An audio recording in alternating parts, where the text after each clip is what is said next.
Hi, I'm Brooke Sellas from B Squared Media, and you are listening to the Social Media Talks podcast with Alan Hennessy from compassmedia.ie. Welcome to Social Media Talks podcasts, brought to you by compassmedia.ie. Hello and thank you for joining me. This is the Social Media Talks podcast, brought to you by compassmedia.ie, episode number 88. I'm your host, Alan Hennessy, and this is the podcast to help business owners who want to learn more about social media marketing. And if you'd like to listen to any of our previous podcasts, you can log on to our website at compassmedia.ie/podcasts. You can also join our Facebook group by logging on to facebook.com/groups/social media talks. And we're looking forward to today's show. Today I'm going to be joined by Brooke Sellas. And Brooke is the CEO and founder of B Squared Media, an award-winning done-for-you social media management and advertising and customer care agency. She also recently joined Mark Schaefer as the new co-host on the top-rated Marketing Companion podcast. And Brooke's marketing mantra is think conversation, not campaign. So be sure to give her a shout on Twitter if you do want to follow her, and we'll be giving you more details of how you can connect with Brooke at the end of the podcast as well. And today we're going to be talking to Brooke all about defining customer care online. Looking forward to this conversation as well. So without further ado, I think we will transition straight over to the interview with Brooke. Hi Brooke, how are you? Thanks for joining us today on the Social Media Talks podcast. It's a pleasure to have your company. How are you? I'm doing well. How are you doing? And thank you so much for having me on. It's great to have your company. And of course, today we're going to be talking all about customer care online. And I think it has never been so important to talk about this particular subject with the current climate that we're in at the moment. But I think before we start that, maybe if you want to give us a little bit of a brief background on yourself so people can get to know you. Absolutely. So I'm Brooke Sellas, and I'm the founder and owner of B Squared Media.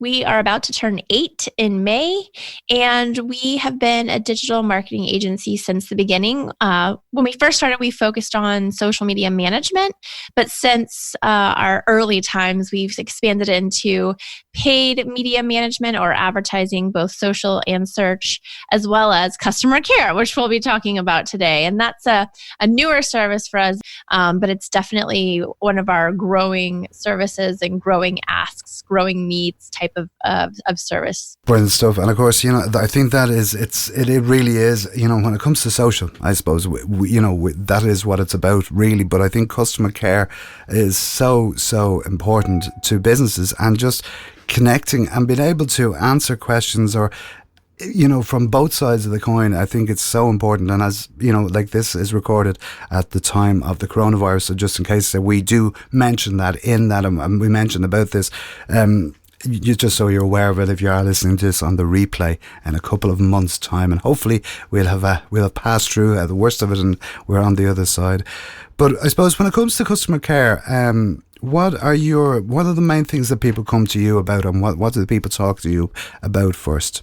Yeah, so we started to understand a need for customer care probably 3 years ago or so, and we started having clients come to us for more of a need pertaining to customer service through social media. So a lot of these clients are high volume brands. They have a large following on their social media channels, but they're not necessarily coming to interact with like social media campaigns or advertising campaigns. They're coming to ask questions. Are you open today? I can't change the filter in my coffee machine. I need help. They're starting to, especially the younger generations, they're starting to move away from the use of email and telephone for support, and they're using social media to reach out to those brands for that customer support. So what's been happening on the customer side, from what we've seen and heard, is that the internal customer support teams are being inundated because they are always having to take care of phone and email, but now they're adding social. And because social's 24/7, it's really putting a strain on these internal teams. And also, most companies don't have employees who can work 24/7, especially not weekends or holidays or things like that. So they're looking to kind of outsource and add on to or supplement their customer support teams. And that's essentially what we're doing. We're coming in and helping them before hours, after hours, weekends, holidays, and in some cases, just all the time to help answer these customer support questions that are coming through on social media.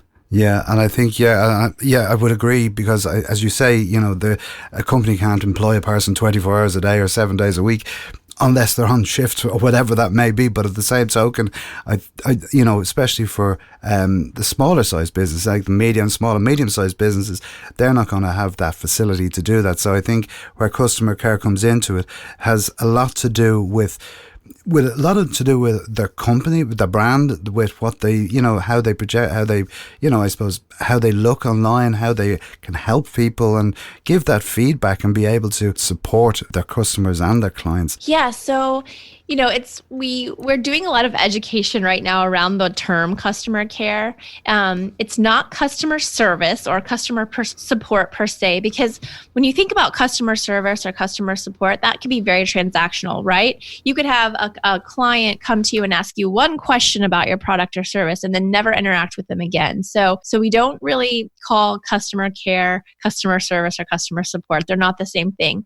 A lot of people then ask, is customer care the same thing as customer experience or CX, which is a very popular topic right now. And they're not the same thing because customer experience is kind of the overall feeling a customer has about your brand based on every single interaction they have with you. So we're aiming to get good customer experience through customer care, but it's not exactly the same thing. What we say customer care is how far are you willing to go to be proactive, to continuously help your clients and potential clients through every part of the customer journey. So that's the way we define customer care and why it's not exactly the same as customer service support or customer experience, if that makes sense. Yeah, it does. And I think you're right in that, because I think that a lot of people do get, that mixed up, and they sort of say to themselves, okay, well, customer care is, it's customer service, it's answering the phones, when in actual fact it could be even just resources that people can go to that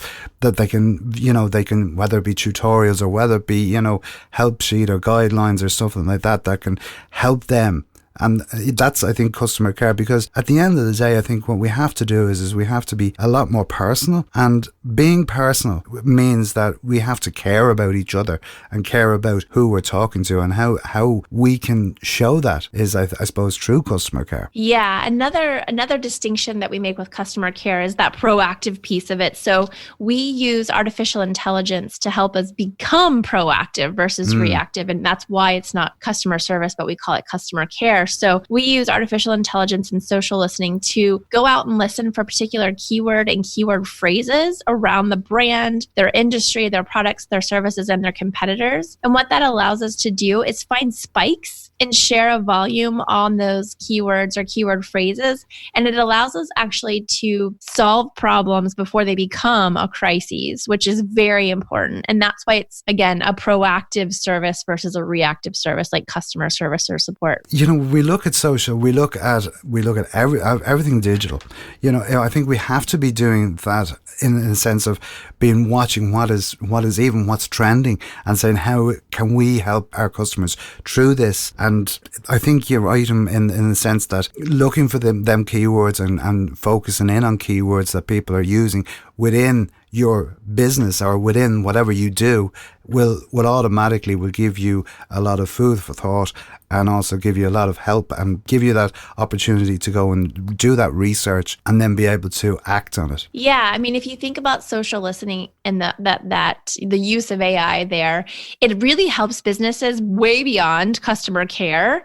But if you think about what humans are capable of doing, we can only process so much information. We we only have a finite amount of time. So what using that AI helps with is the AI can listen all the time simultaneously. It'd be like drinking through a fire hose. So, the AI goes out and collects information and brings that information back. It can act on that information. It can act on what we tell it to do, but it can't create based on that information. So that's why we always say human-centered artificial intelligence or human-centered AI is so important to customer care and social listening, because you still need those super smart humans to take the data that the machines bring back and create that plan, that action plan, or that creative around it, because the AI certainly can't do that at this point in time. Yeah, and it's funny you just say that. It just got me thinking here. We have a podcast coming up with Brian Kramer in a couple of weeks' time, and where he was we've recorded it, and he was only talking about that. He was saying,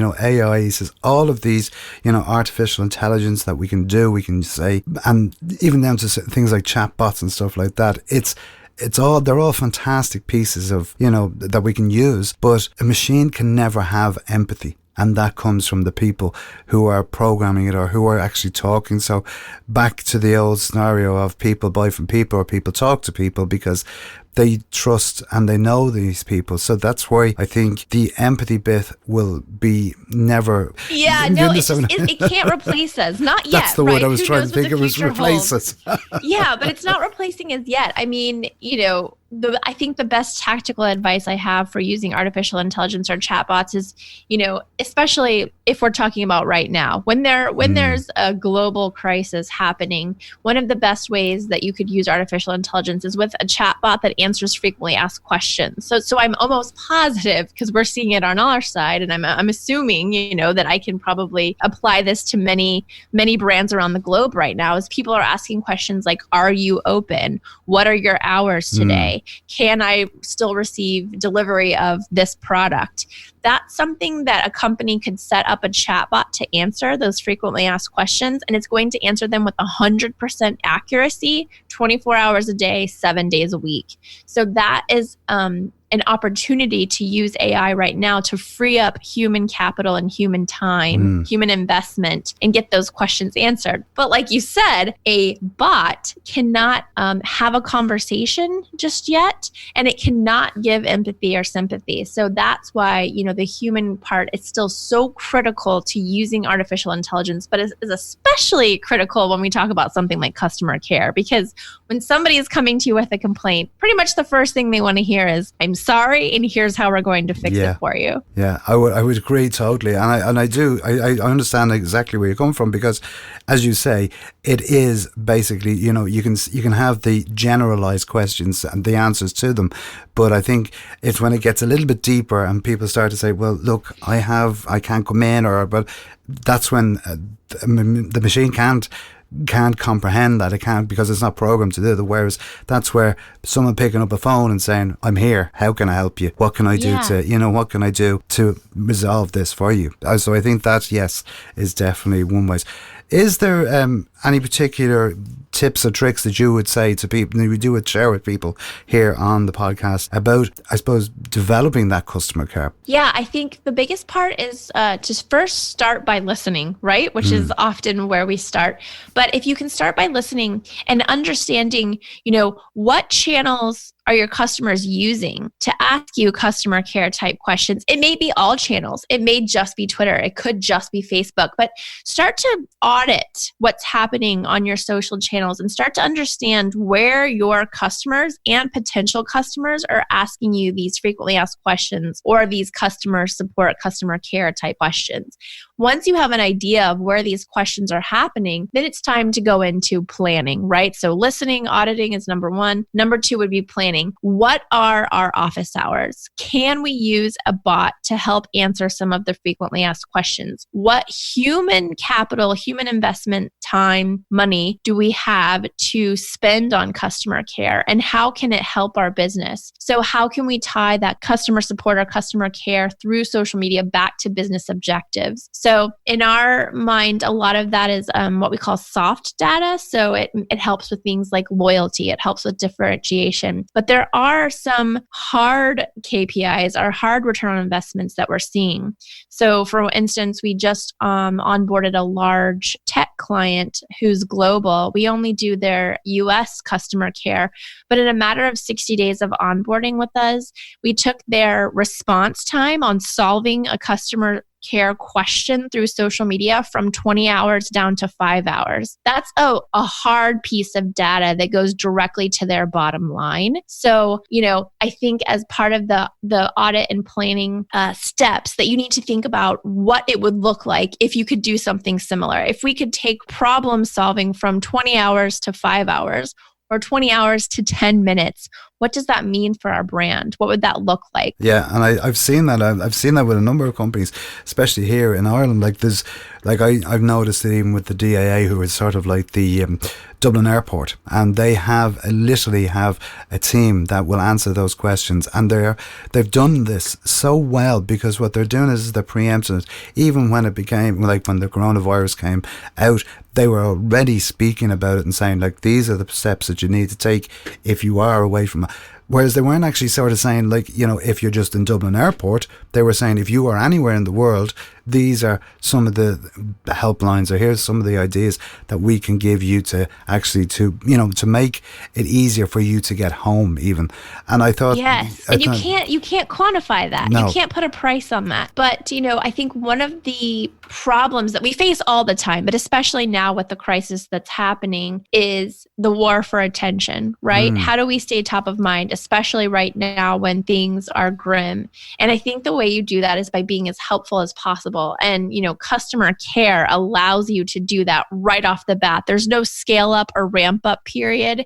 You're basically coming out of the box with a service that is helping versus selling. But what we've seen a lot of times is the result of helping so much results in more sales. Yeah. Oh, totally. And I've seen that I've even seen that not just with this particular crisis, but I've often seen, like, if I was on a live or something like that, or if I was watching a conversation or that was going out on social media, where like a social media show or something like that, and someone asked a question, and in the chats, and like, you may not be on, but I would say, well, look, here's a resource that I have that I've found.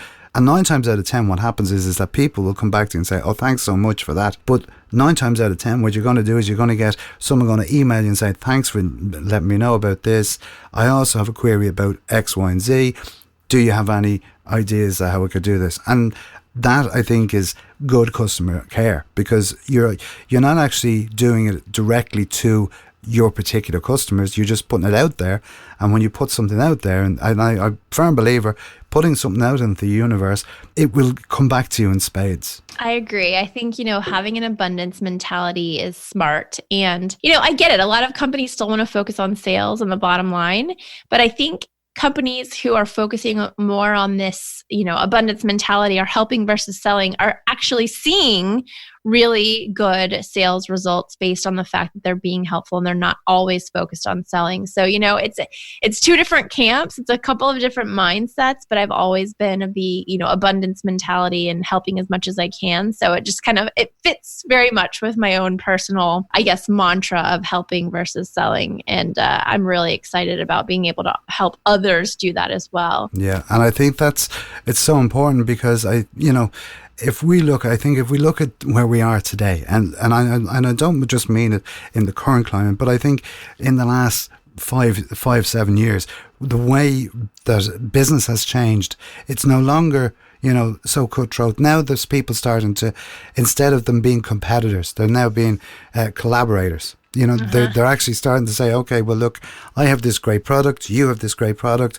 Why don't we put them together and make one really, really special product, and we can work together. And I think that's where this type of customer care has come into it, that people are starting to realize that, the world that we live in has become such a smaller place now, and we're able to do a lot more and help a lot more people in every shape and form. Definitely. I think it's such a differentiator because, you can't hardly compete on price, right? Somebody can meet or beat your price pretty easily. It's very hard to compete even on product or service, because people can go out and create a similar product or service tomorrow. So I think this is such a smart differentiation strategy for brands and companies because you're exactly right. People are tired of being numbers or dollar signs. They're tired of, even working with like these 1,000-person agencies where they kind of have to get in the queue to be helped. So, in my mind, I think the biggest win of customer care, customer support through social media is a differentiation strategy. Like I said, being helpful obviously helps in so many different aspects of your business, not just through customer care.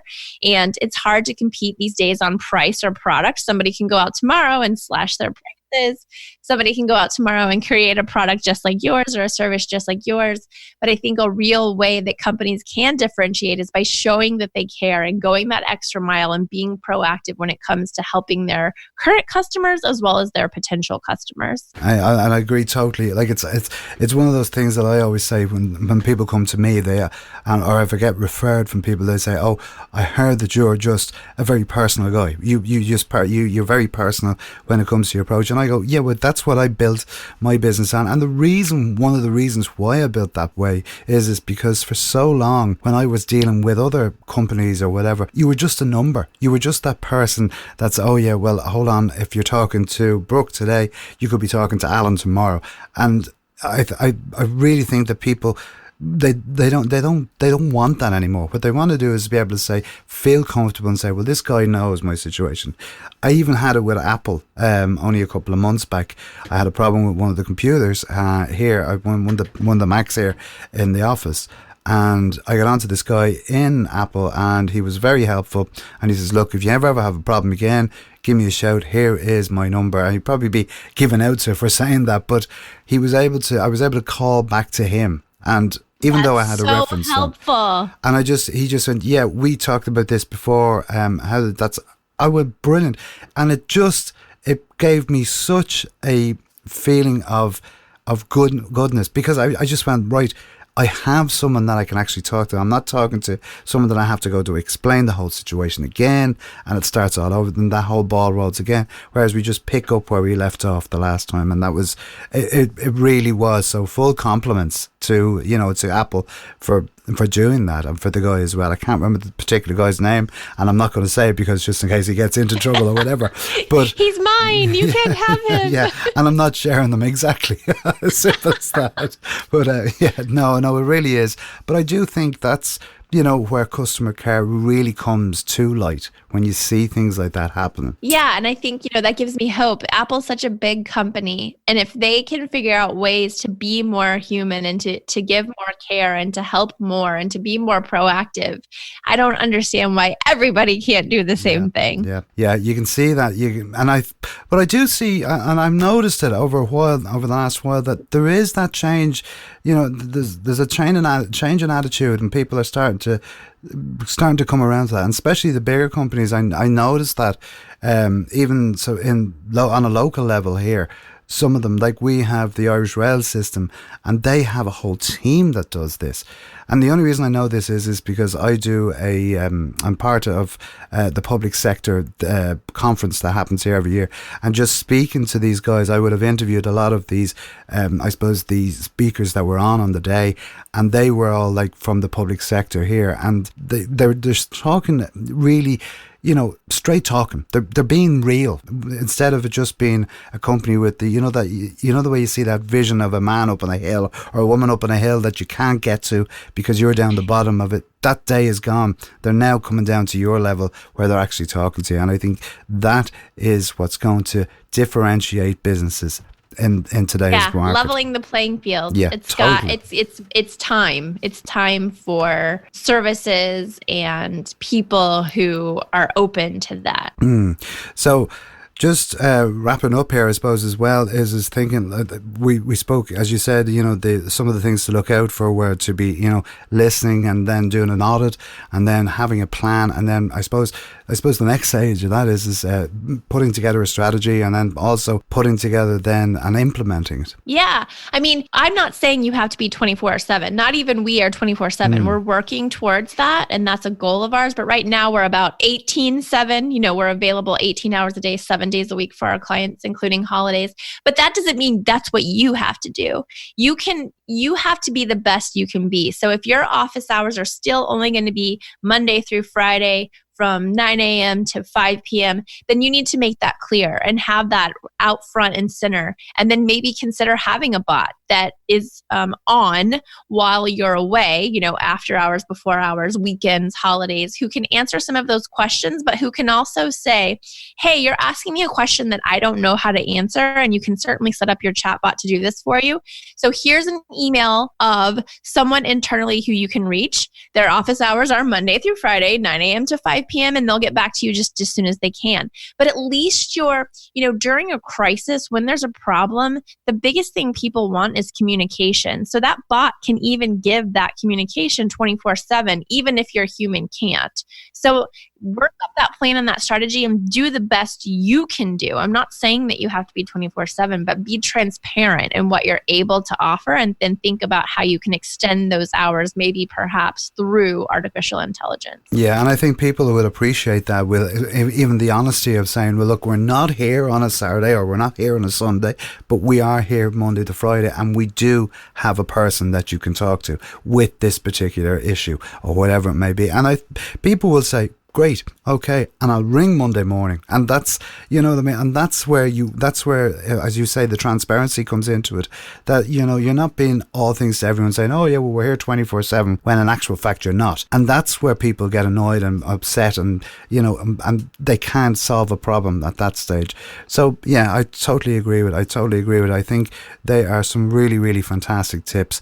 As always, I could sit here and talk to you for hours about this, because I just find it's fascinating, and it's really it's an important subject, and it's an important thing to be happening at the moment, with what we're going through at the moment. And I think even looking beyond this, the current crisis and stuff like that, I think it's so important, and this content is really, really insightful, and it'll help a lot of people. So I thank you so much for sharing all this with us today, because I know you are a extremely busy lady at the moment. But before I go, we always ask our guests one particular question, and it hasn't changed over the last 80 odd episodes or so. So it's not going to change today.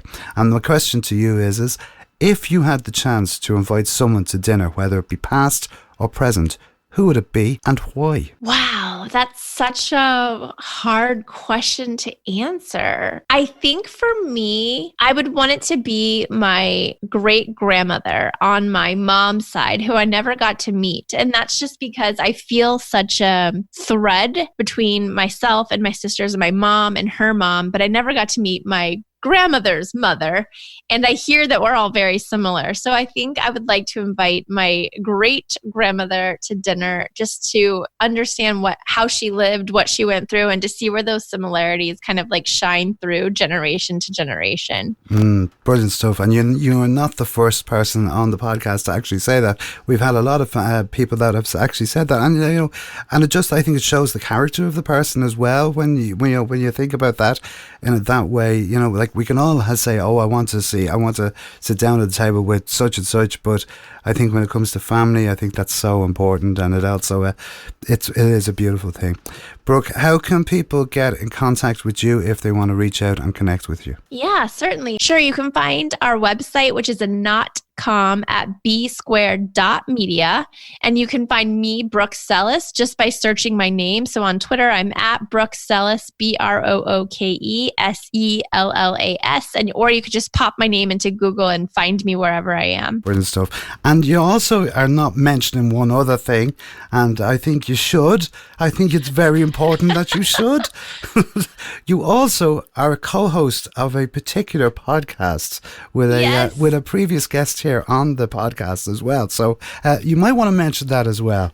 I will mention that. That's a great call. I also co-host the Marketing Companion podcast with the famous Mark Schaefer. Yay! So definitely come take a listen if you haven't already. Hopefully you'll come out and learn something new about the marketing trends that are happening, but also get a good chuckle. Yeah, and it is. I would say to you guys, don't go off and not listen to this one, but do definitely. There is room for everybody. But I do say to you, if you haven't listened to the Marketing Companion podcast, it is definitely one to check out as well. With as I said, with Brooke and Mark, it's always entertaining. I love your intros as well. I must say that they're just so strange sometimes, but they keep you going. But anyway, Brooke, it's been an absolute pleasure chatting with you here today, and we wish you continued success, and we should probably talk to you very soon again on this podcast. So thanks for taking the time out to come and chat with us today. Thanks so much for having me. Good luck, everyone, and can't wait to talk to you again soon. Bye-bye.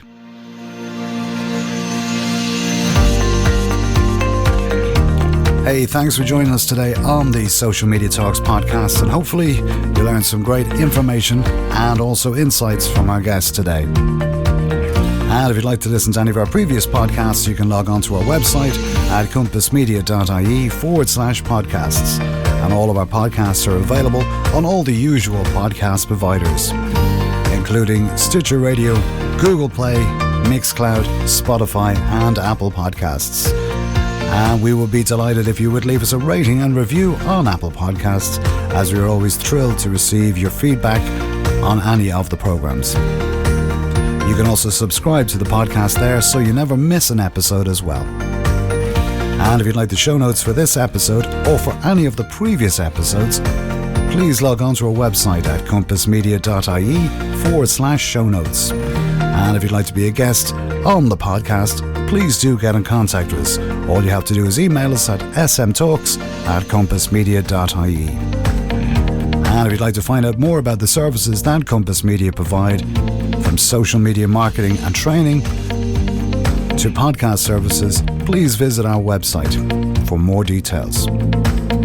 You can also reach out and connect with me across all of the social networks, including Facebook, Twitter, LinkedIn, Instagram, and I will personally answer every one of your requests.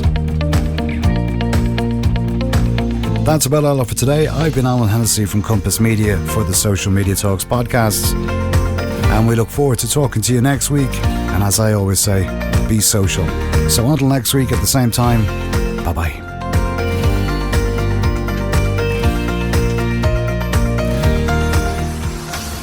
Social Media Talks podcast is a production from compassmedia.ie.